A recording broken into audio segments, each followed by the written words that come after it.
পশ্চিমবঙ্গ বিধানসভা নির্বাচনে বিপুল জয়ের পর রাজ্যে ক্ষমতায় এসেছে বিজেপি। রাজ্যে স্থাপিত হয়েছে ডবল ইঞ্জিন সরকার। রাজ্যে মুখ্যমন্ত্রী শুভেন্দু অধিকারীর অনুরোধে স্বরাষ্ট্র মন্ত্রক দিলেন সাড়া। 20 জুন পর্যন্ত রাজ্যে থাকবে 500 কোম্পানি আধা সামরিক বাহিনী। মুখ্যমন্ত্রী শুভেন্দু অধিকারী আবেদন করেছিলেন যে রাজ্যের ভেঙে পড়া আইন শৃঙ্খলাকে ঠিকভাবে পরিচালনা করতে কিছুদিন দরকার আধা সামরিক বাহিনী। তাই কেন্দ্র সরকারের স্বরাষ্ট্র মন্ত্রক 20 জুন পর্যন্ত 500 কোম্পানি কেন্দ্রীয় বাহিনী রাখার সিদ্ধান্ত জানালেন চিফ সেক্রেটারি, হোম সেক্রেটারি এবং পুলিশের ডিজিকে।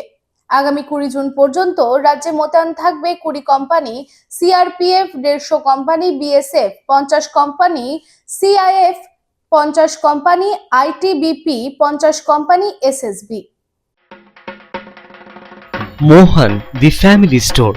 বাতাসে শিউলি ফুলের গন্ধ মানেই মায়ের আগমনী। পুজোর কেনাকাটা মানেই Mohan. Mohan the family store, Asansol, Raniganj.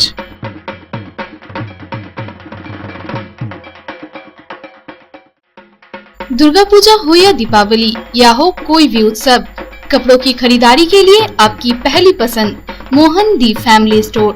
एक छत के नीचे फैमिली की संपूर्ण खरीदारी और ब्रांडेड कंपनियों के गारमेंट्स का नाम मोहन दी फैमिली स्टोर, आसनसोल, रानीगंज।